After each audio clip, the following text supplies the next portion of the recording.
Let me make sure again. Can you hear me? Yeah. Really easily. All right. Now, if you close your eyes, I wouldn't know the difference. Just don't snore.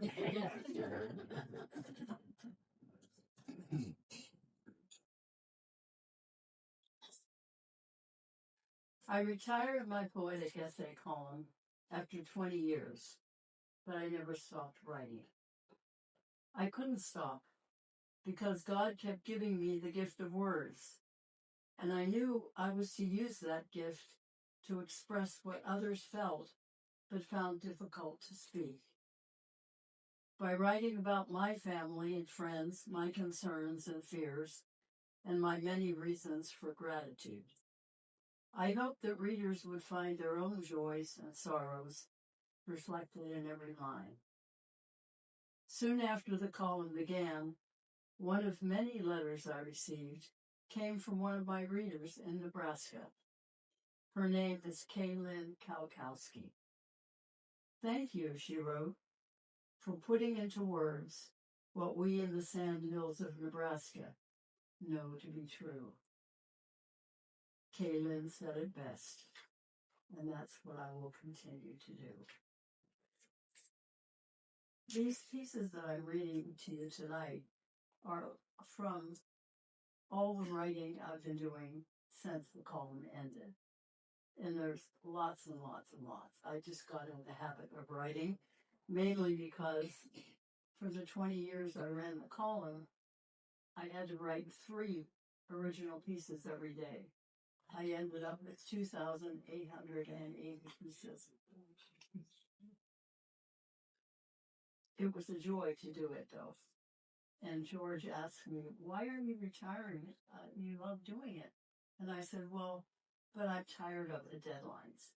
So the beauty of writing after that was I didn't have to say that same amount of words, and I could just kind of write at my leisure. Turned out I was still writing every day.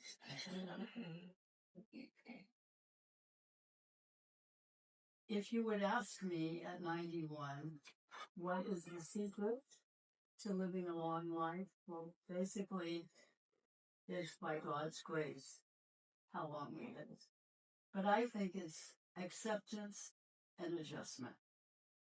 Accept what you can't change and adjust to what you must accept. And then I think personally, it's more about this. Beginnings and ends. Loving completely will let you survive living with loss.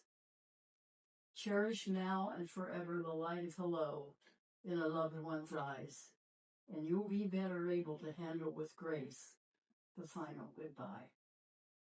For all things in life have their beginnings and their ends, but never allow that sobering truth to keep you from loving deeply and well.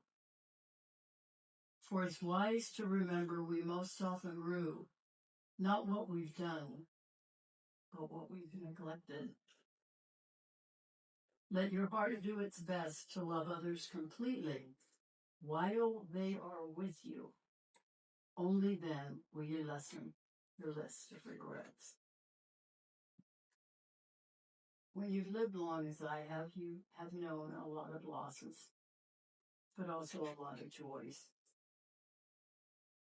I will have pieces in here about losing my husband of 57 years of marriage, 61 years of being together. It took me 4 years to convince him I wasn't going anywhere, and neither was he without me. So you just have to bear with me. You provide connects. I'm not kidding. This one's called Adjustment. July's here. Just arrived today. 1 year ago this month, the love of my life went away. In a better place now, one prays, for that's the only saving grace that eases the sorrow. This month last year, until a light went out, one that could light a whole room with its love. Then it was gone. Gradually, yes, but still gone. Completely. Forever. Never to be turned back on. They say that when a light goes out, one's eyes adjust. And in a short time, one learns to see in the dark. But adjustment, if it ever comes, takes much longer in the heart. Well, you remember the first time you fell in love with the person? Sprinkled throughout this collection are some very short ones.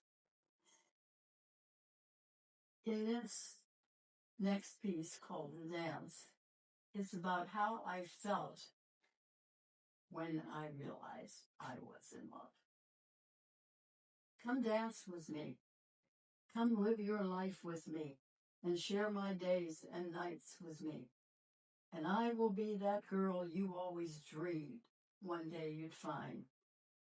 Come dance with me for just this one sweet time.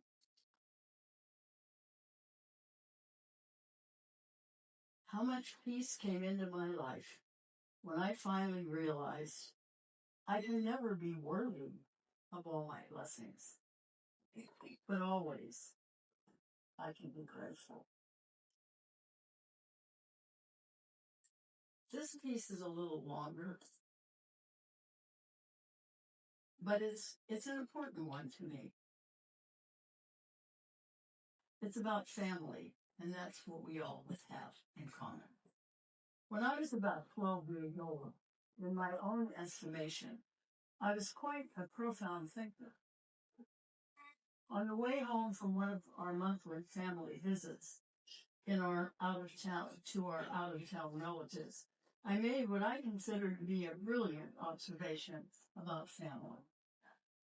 The visit had been a typical family gathering, full of the usual family dissensions that adults take for granted but children see as major arguments. Riding in the back seat of the family sedan, I confidently announced, "The trouble with families is you can't choose them, like you can choose your friends." I thought I'd made some significant sort of discovery and wondered why my parents just ignored my comment and continued talking about which one of my grandmothers made the best spaghetti sauce. As I grew older and became less wise and much more tolerant, I began to really know my relatives. I learned to see them, each one, as the individuals they were, each one with their own set of hopes and dreams, disappointments, and hidden heartaches, personal tragedies, and sometimes even stunning successes, often hard-won. I learned to judge their peculiarities and inconsistencies with no more harshness than if they were people outside my family. I found my favorites among them and tried a little harder to better understand the others. I learned that I could love them even if I didn't particularly like them. I learned to recognize traits in myself that came directly from my family, traits worth keeping, as well as those traits I labored hard to overcome. And somewhere along the line, I began to use the word family to describe those friends who proved to be steadfast and true over the long haul of the years. And I realized that was the ultimate acceptance. Because when all is said and done, family is all you have. We may not choose them, but if among them we find a favorite or two, that is enough. And if among our friends we find a few who are family, that too is enough. I have a lot of family here that don't have my last name.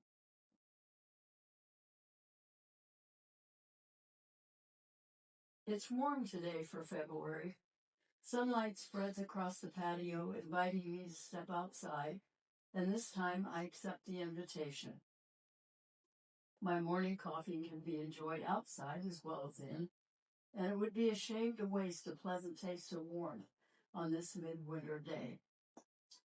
He and I often spend an hour or two like this on just such a lovely morning, but this time is the first, since he's been gone, that I've done it alone. And finally, I find no reason to delay this next new step in the life I have left. For more than anyone I've ever known, he saw each day for the gift it was, meant to be lived and be graciously accepted. And this time, I will do the same. I just had word this morning that another new baby came into our large family group, which leads me to the next piece. A brand new member joined our family this May, and we welcomed her with a mixture of profound awe and joy, as anyone rightly celebrates when a miracle occurs. The wonder of it all never fails to make me pause and recognize again how foolish and misplaced the importance of our worldly pace can often be. For nothing we can do on this imperfect earth can ever be as grand as the miracle of birth.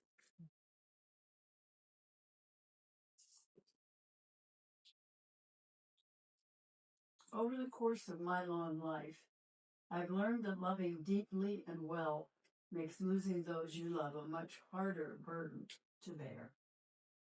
But everything comes with a price. And having had those to cherish and love, for however long or short a time they were a beautiful part of my life, has been worth every bit of the price.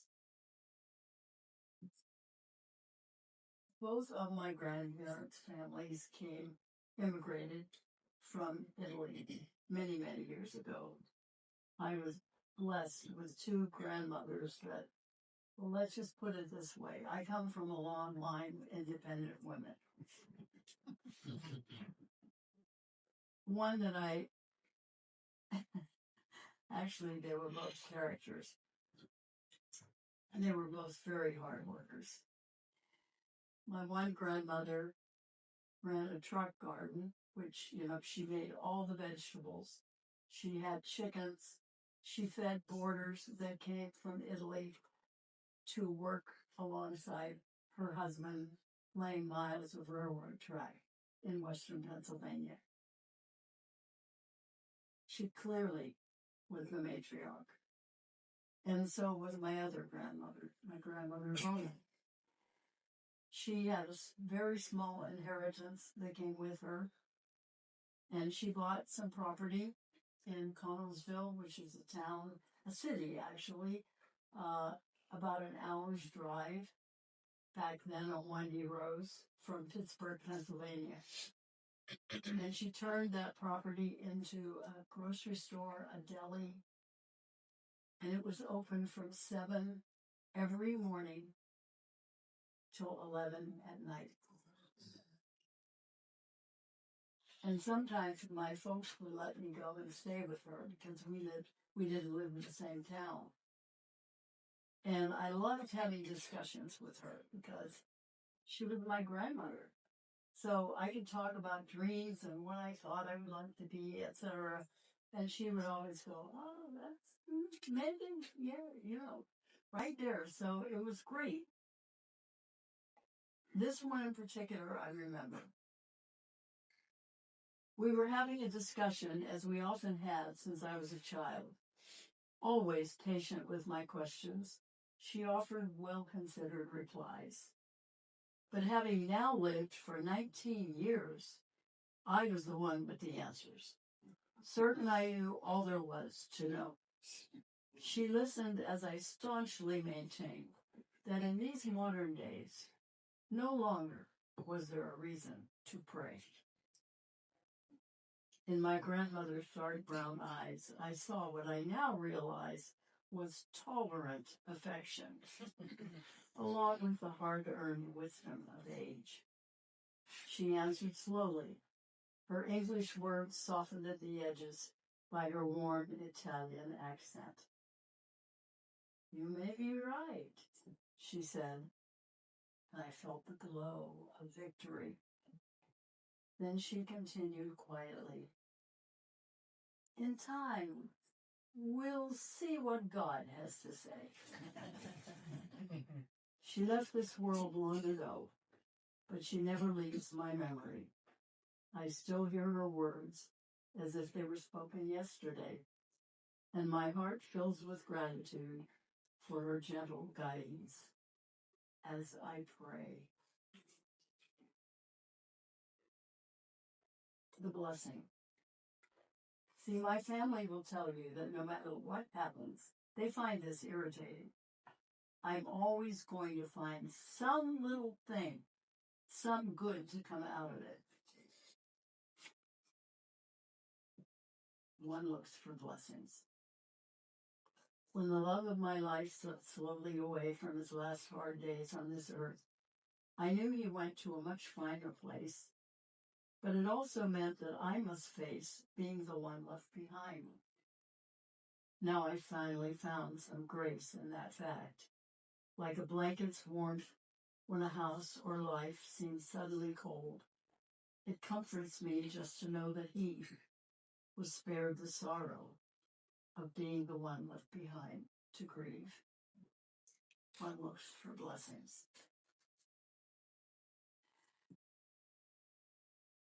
After George passed away, and that's been 9.5 years, my oldest grandson asked if he and his wife, and at then they did not yet have the little children, could rent a house, the main house. And the family got together and renovated George's studio. So I live 20 feet away from my family. It's been great for me because I get to relive the part of they now have 2 children, and what life is like when you have 2 children and how it changes your life. And this one came to mind after a conversation I had with Sammy, my oldest grandson, Jacob's wife. It's called Night Cries. Many times this night when sleep's been interrupted, your weary body aches from lack of rest, and yet you're in your bed. You heard your child awake again and needing your attention. Your mind, overtired, might wish away this moment, but a mother's heart is wise. It knows this child will be sustained in years to come when life may be unkind by comfort given freely now. It also knows that only when a child is small can a mother ease all cares and fears. And holding this wee life within your arms, you close your eyes as both of you slip back to sleep.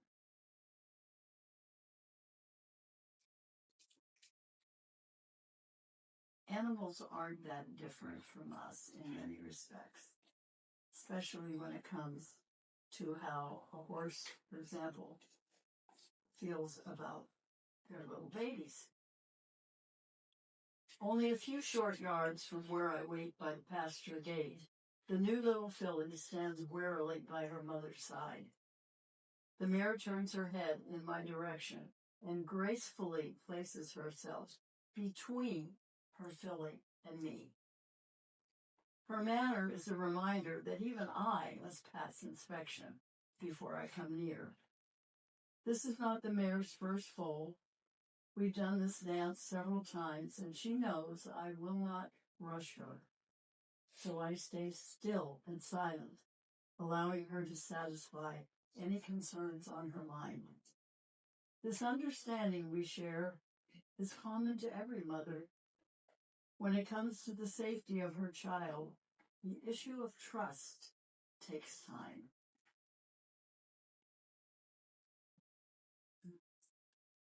This one's called Celebrities.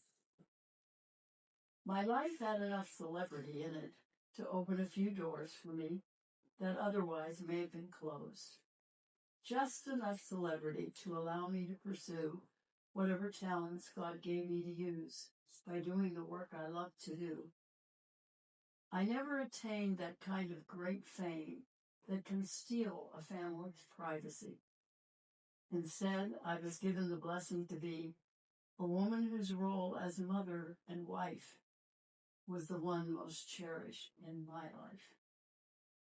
How good the Lord has been to me. Now, I know we talk about soul sisters, and some of you maybe are here with your soul sister. They share no natural bloodlines or a common maiden name. No birthright papers bind them, yet in their minds, they're sisters just the same. The bond they claim was earned, forged by years of sharing hopes and dreams and deepest fears, a closeness formed by mutual celebration of one another's joys and sealed with tears for one another's sorrows. With a bond that time or distance cannot break, they share the story of 2 lifetimes, each life made so much better because the other has been there. You know how we all have certain phrases that if we mention them, everyone else knows what we mean. And I find those really interesting. One of them is empty nest. I often wonder exactly why we chose empty nest as a way to describe the poignancy we feel when our children leave to make their own way in the world. Perhaps it's because a carefully crafted nest, woven into a nurturing shape, is such a visual picture of the care and concern we weave into raising our children. When the baby birds leave and the nest is empty, each twig and scrap of moss remains, a testament, it seems, to each hour and day and year of the care and concern given to children now grown. Empty, the nest itself weighs nothing, but the care and concern in our hearts, oh, it will always be there. And we feel its weight most heavily when the nest is bare.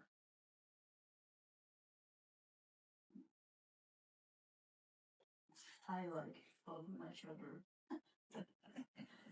It's good every once in a while to look at your child, your grown children, as though they're not yours. My children never failed to include me in their lives. They welcomed me, shared with me, wanted me to be a part of what they were doing as they made their way through the maze of decisions that come with living a life. They saw my faults, yet loved me enough to put them aside and dwell on what they saw as good. They shared their strengths with me and made me stronger. My own world grew as they brought me into theirs, and my life has been a richer for it. I very seldom use names in any of the pieces I write, mainly because I didn't want people to think of my family. I wanted them to think of theirs. However, you're just going to have to suffer through it, Patty, wherever you are. When Patty came into our lives, we told our son Ian, if you two ever split up, you know we're also going to keep Patty. When it was time for Patty to have 2 beautiful, wonderful young women come into her life as daughter-in-law, she came to me and she said, okay, you have been the perfect mother-in-law. You can see why I love her. Okay. So I want to know, what is the secret? Because I want to be a really good mother-in-law to my daughter-in-laws. So she said, what's the secret? And I said, well, I guess 3 things, really. I said, the first is, these 2 women obviously love your sons. They're good people. They're decent people. So isn't what we always want for our children someone to love them as much as we do? And she said, yeah, that's true. What's the second one? I said, well, they're humans, and so are you. So there's going to be a little trait here and there that kind of irritates you. Just remember, you're not living with them, so be tolerant. She said, okay, I can do that. What's the third one? You just go out and find the perfect daughter-in-law like I did.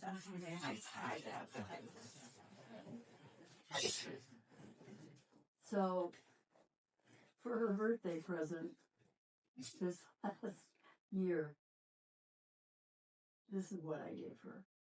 My Patty. How easy it is to love you. You love my son as much as I do. How kind and good you have been to me, honoring me as his mother, loving me as a friend. How easy it is to keep you in a friendship that has no end. And I have 2 children, a son and a daughter.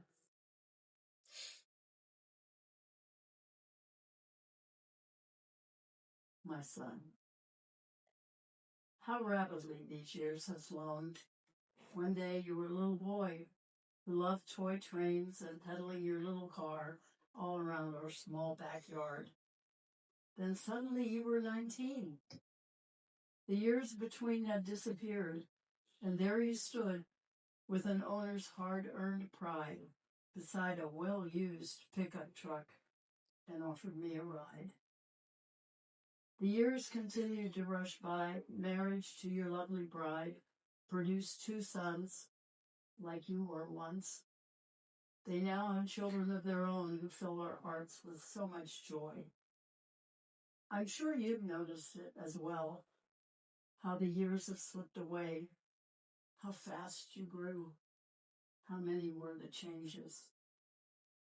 One thing alone remains the same, the love I have for that small boy, and even it has grown.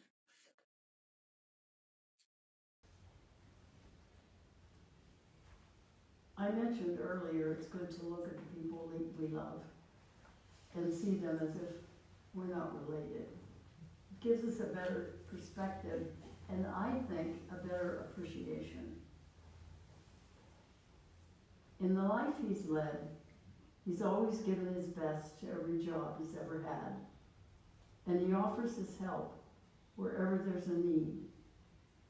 Yet he never sees that as anything extraordinary.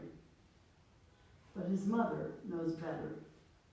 Wanting him to be aware of what his life has meant to her and to others, on his 61st birthday, she gave him this list of questions. How many hats have you worn, wearing each one responsibly? How many times are you called upon for guidance or help or a sturdy shoulder to lean on? How many in the community do you serve unselfishly? How many kindnesses have you shown when no one but God was there to see? Too many to count, she wrote at the end, and how blessed I've been to have such a man for a son. These are just some random thoughts, random observations on parenthood and marriage, not necessarily in any particular order, and often equally pertinent to both. The part of ourselves that never grew up is the part that has the hardest time with raising a child. I'll let let that one sink in for a little bit.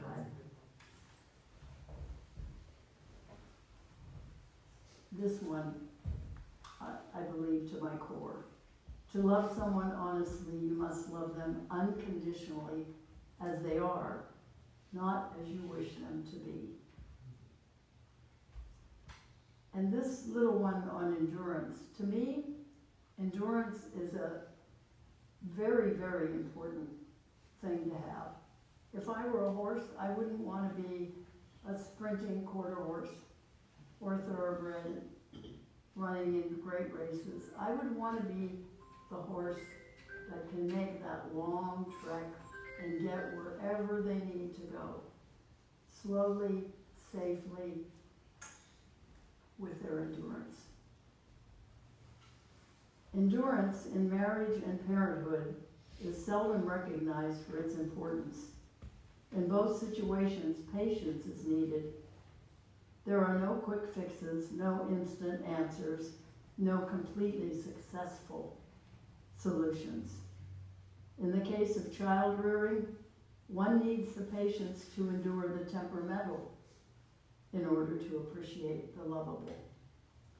In case of marriage, one needs the patience to endure the time it takes to find fair compromise in order to appreciate the beauty of the unbreakable bond it creates.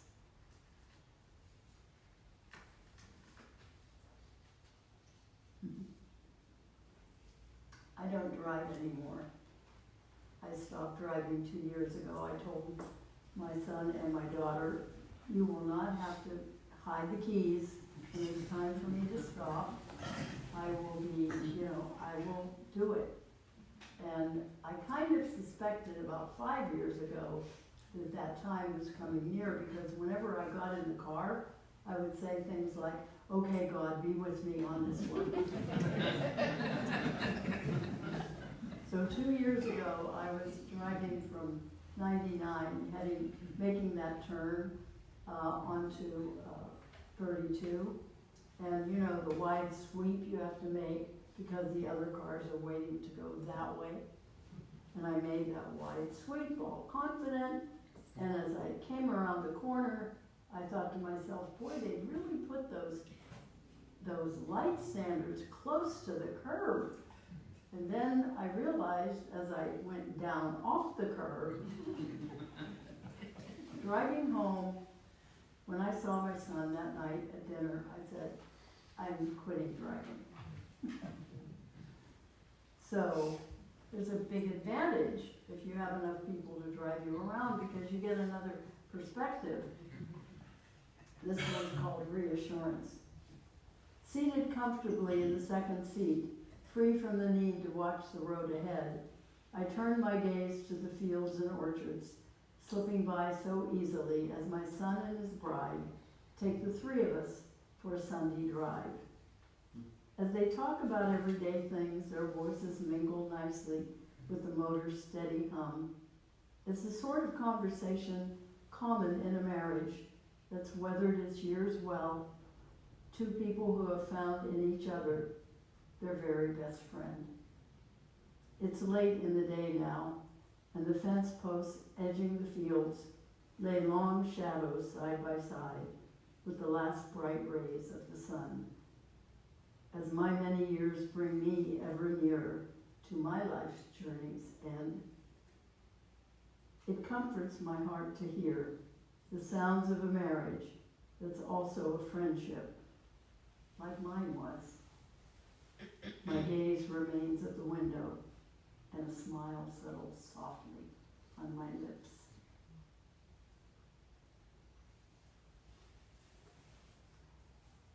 Bone tired. Sometimes life can be hard. Bone tired, aching hands and legs betray the plain hard labor of the day. Yet all three men wear exhilaration on their faces. I'm going to pause at that one for a minute, because I believe in this really radical idea that men and women are different. Women find it more comfortable often to talk to each other. Men talk to each other, but not always with words. I think that's a good thing, because they understand each other. Since morning, father and both sons have cut and stacked great piles of wood from rangy eucalyptus felled earlier that year, old trees that bordered pasture edges that needed cleared away, preparing for new planting in the spring. The three men gather noisily around the supper table and fill the air with boisterous banter and laughter at the minor mishaps of the day. Their camaraderie is close and thick and rich, with something unable to be shared in any other way. A father and his sons have been a working team, and it has been a job well done, a day well spent, a bond well built to last their lifetimes. And each man knows it and wraps it in unspoken words and keeps it in his heart.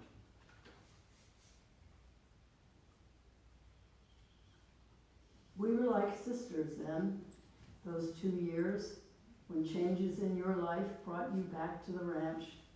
The line between mother and daughter almost disappeared. We were two women living in the same house, finding our common ground in a love of writing. We worked together on my book.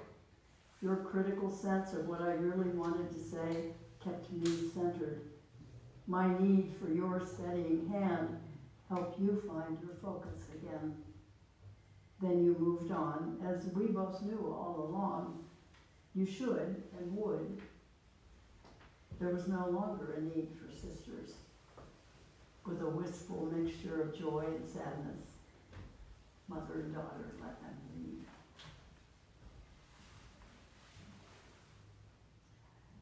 At an event my daughter put on every year for 13 years, at one particular year of one of the young cowboy participants was fighting cancer, and he was very young, like early 20s, and he didn't win the battle.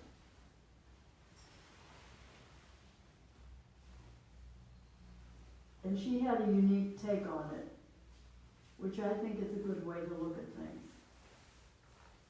We all take our turns, she said softly, and some are heartbreakingly short. We both mourned a loss that each of us felt was tragic and untimely. Her plain-spoken words were soothing somehow, allowing my mind to begin to accept what my heart found so hard to understand. As the years slipped by, there were many more times when the truth of those words was abundantly clear. And clearer still was the harder truth that the length of our terms is not ours to control. I determined to find some good in that fact, some lesson to live by, till I reached the end of my own life's term, and the answer came. See each day for the gift that it is. Live it as fully as I can. Find something of value in every hour, even the hard ones, and handle the good ones with uncommon grace. For it matters so little how short or how long is our stay on this earth. What matters the most is how we've accepted and gratefully used each blessed day.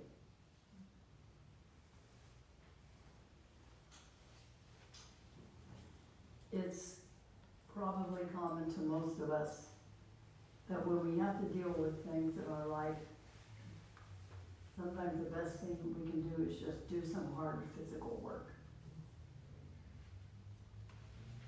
Mending fence. She found the hardest part was just the knowing that what was broken could never be fixed. It wasn't like a pasture fence. with boards bent and split from age and neglect. That was something she could mend. New boards could make it almost like it was before. The work would be hard, but it could be done with effort and time spent. But this was something no amount of effort would ever change. She knew that now, because she tried to make it right so many times. She'd given up the count. So she finally accepted it was all just part of life. Mistakes are made, and some hurts never heal. Accepting that tore at her heart.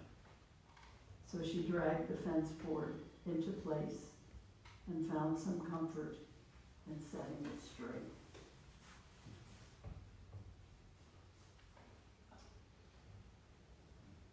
I mentioned a reader in the first essay I read to you, which I actually wrote today, that first one.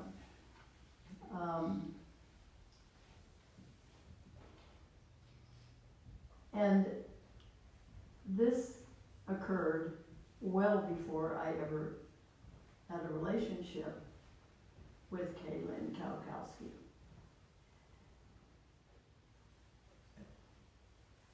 And when I wrote it, I sent a copy to her, and she said, everyone in Nebraska loved this piece, and I think you'll understand why. The people in Nebraska are kind, she said. Her welcome words offered ease to this mother's worried mind. As I listened to her voice on that long-distance call, I remembered an earlier time. She had seemed so young to me then, setting out on her own, headed far from home to follow her dream. The road she chose was hard, but on it she stayed, steadfast in her goal. Now a year had passed. Far from family and friends, she was working long hours in a small Nebraska town where the prairie stretches flat and wide among people she had never known before. These are good people to the core, she said. Her voice hurried on, aware of the cost back then of a long-distance call. They treat me like family, Mom. I may be far from home, but I'm not alone. We said our goodbyes and I hung up the phone. And from that day to this, whenever Nebraska comes to mind, my heart remembers those long ago words and it whispers this line. God bless you, Nebraska, for treating my daughter as one of your own.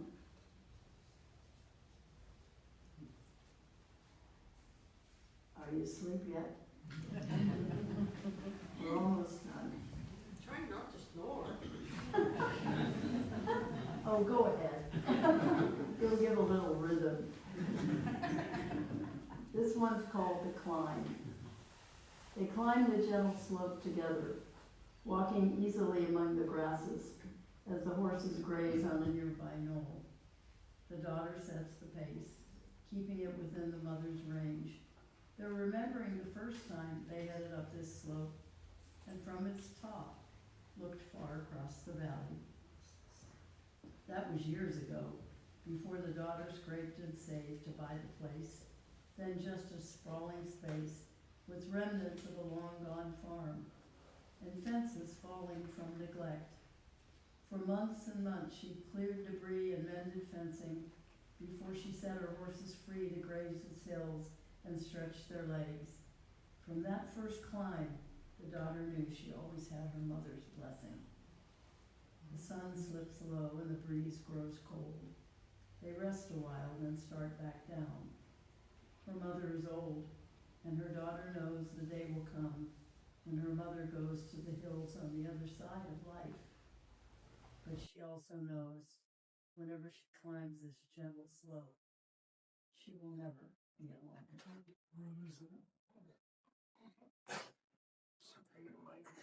Can you not hear me back there? Just be our Could you read that one again? Do I need to repeat the last couple? The last one. Yeah, do you know what it was? Please do. soft shoe or a...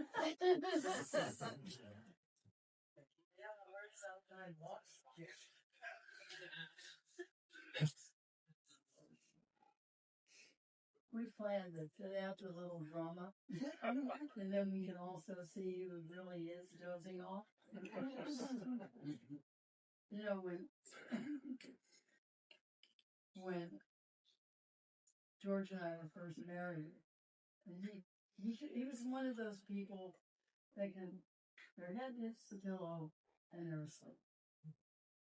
And I would usually use that as a time to kind of go over, talk about what had gone on that day. And one night, he said, "Talk to me, Ray." And so I was getting ready for bed. I thought, "Oh, isn't that sweet?" And then, you know, a few months later, he was in bed and I was still getting ready. And he said, "Ray, I'm having trouble falling asleep. Could you talk to me?"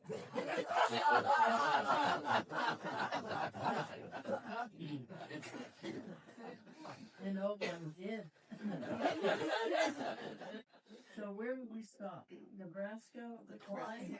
The climb. Okay. They climbed the gentle slope together. Oh, wait. Hang on. He's working on it. He's climbing the gentle slope. I'm getting tired of climbing.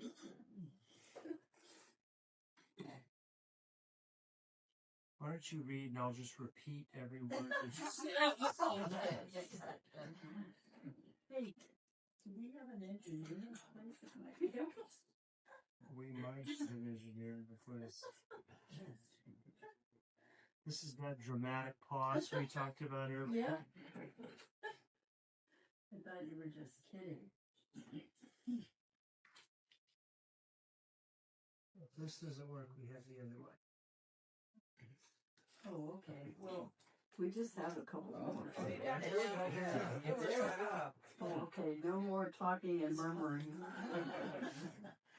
All right. Is it the climb? All right. They climbed the gentle slope together, walking easily among the grasses. As the horses graze on a nearby knoll, the daughter sets the pace, keeping it within the mother's range. They're remembering the first time they headed up this slope, and from its top looked far across the valley. That was years ago, before the daughter scraped and saved to buy the place. Then just a sprawling space with remnants of a long-gone farm, and fences falling from neglect. For months and months she'd cleared debris and mended fencing before she set her horses free to graze its hills and stretch their legs. From that first climb, the daughter knew she always had her mother's blessing. The sun slips low and the breeze grows cold. They rest a while and start back down. Her mother is old, and her daughter knows the day will come when her mother goes to the hills on the other side of life. But she also knows whenever she climbs this gentle slope, she will never be alone. This one, you know, this is a period of time now. I have tons of these going all the way back to when I retired a column. And literally, people will often say, "Where do you get your ideas?" And I'll say, you know, literally, a line will drop into my head. I don't know where it came from. You know, I know, wait, did I say that? No, it comes from God. I know that. And so I take that line and I would build an essay around it. But when we first moved out into the country to pay, it was before all the stuff that we have now, that, you know. So if that happened and I was driving the old ranch truck on my way to town or to teach, I would pull over to the side of the road and I'd be writing. inevitably someone would pull up, "Ma'am, do you need some help?" And I'd say, "No, I'm just writing. I'm just writing something for my column." Well, whenever I write something that was inspired by someone I know or wrote to me, telling me a story or whatever, I will always send them a copy and say, "Thank you for the inspiration."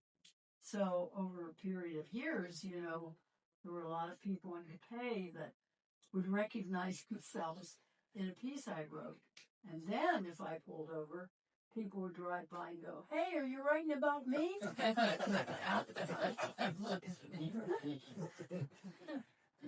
So this one I wrote just about a week and a half away. The ritual. A light wind whispers its way across the thinning pasture.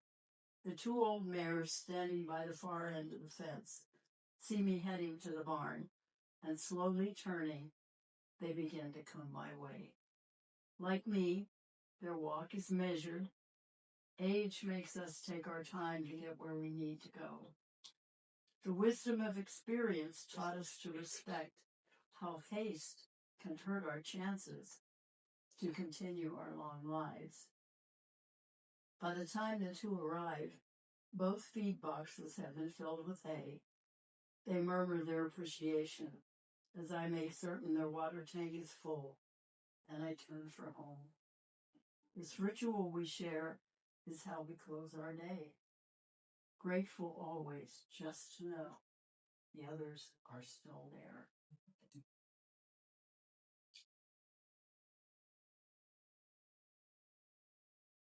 This one's called Recognition. A wintry wave of sadness swept my smile away today.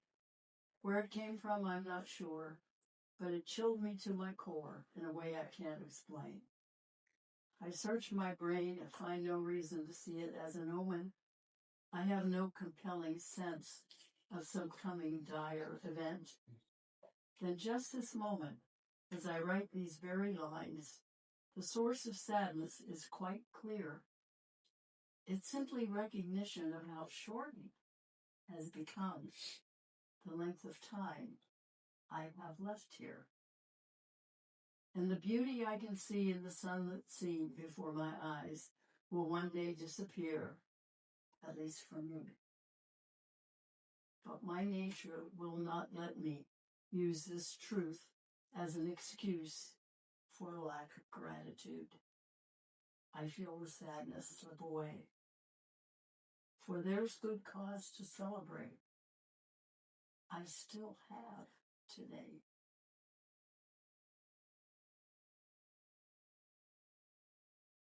This one is not, none of these have been published. This one was published in one of my books, When Wildflowers Are in Bloom.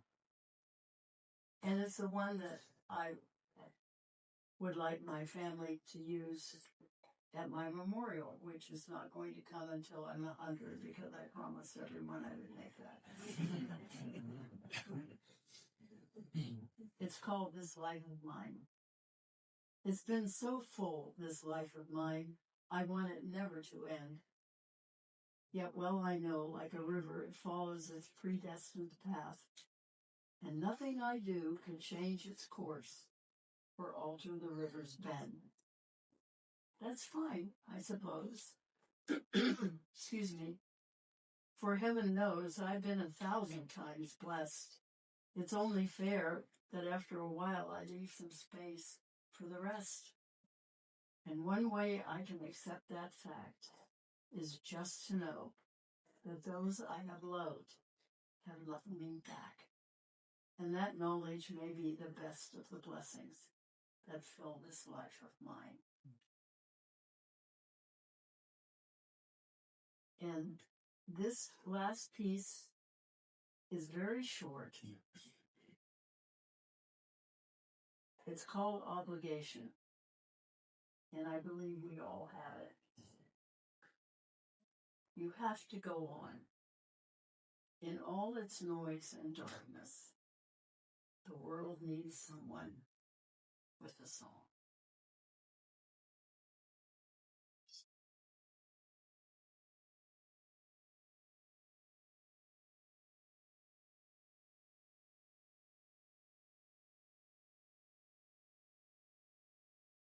Now, enjoy the show. I have, okay, thank you. My gosh, could I hire you permanently? I have this reprinted. It came out 2 years ago, and I sold all of them, so I decided to have it reprinted. So we have some available there. I'll read you one from it, okay? Maybe I'll read the last one. See, you're here now. I've got you.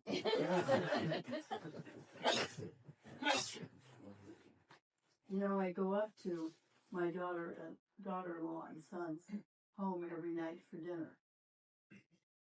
When George passed away, Ian, my son, said to me, "Mom, you're coming up here for dinner every night."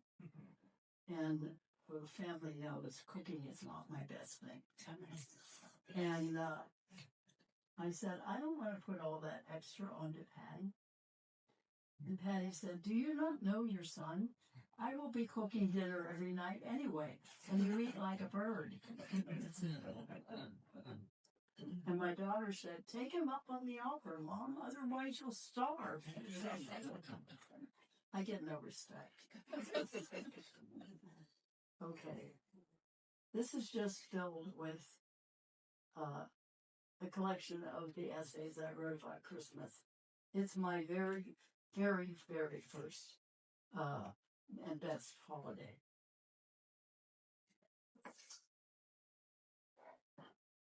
Home for Christmas. We all try to come home for Christmas.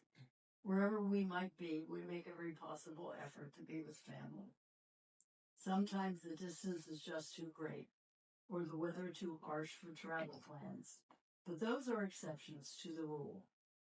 For there is a need that draws us so to be with those we know and love at Christmas time every year.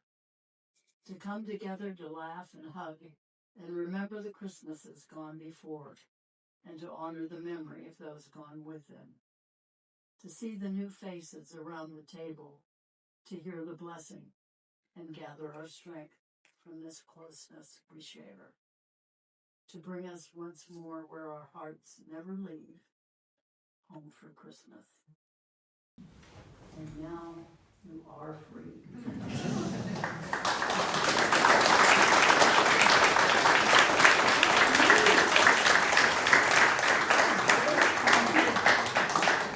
Enjoy the show. Be sure to look at the show. Jim, thank you so much.